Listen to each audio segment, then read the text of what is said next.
Alright, so today we'll be looking for the Pacific chorus frog. It's the perfect environment for it. It's marshland and low-lying vegetation. So two crucial aspects that the frogs love. So let's get looking.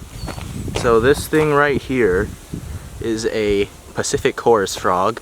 And what's cool about these frogs is they are actually so iconic that whenever you're watching a movie, these frogs' calls will be used at nighttime scenes. So that's what made these frogs so popular. So now while this thing is called a chorus frog, the other name they go by is Pacific tree frog. And as the name implies, these frogs have small toe pads that allow them to climb onto the vegetation.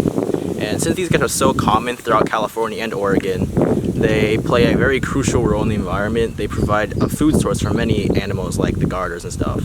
These frogs, they prefer low vegetation where they can spend most of their time hunting for the insects that fly by.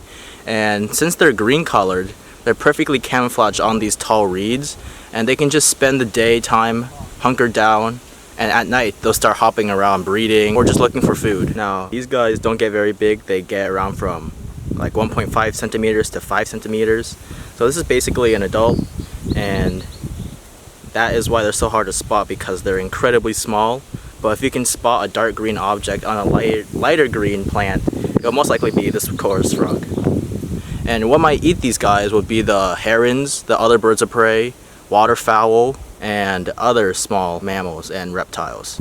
Now, what I love about these frogs is they have this band that goes right across their eye, and it's very characteristic of this frog. They are in danger, just like most amphibians, because of this fungus, chytrid fungus, that is targeting amphibians and is causing a decline in their populations. So use drinking water at least to wash your hands of any pollutants off, and that way the frog won't get anything in its skin. So yeah, alright, hope you guys enjoyed the video. Don't forget to subscribe, and I'll see you guys later.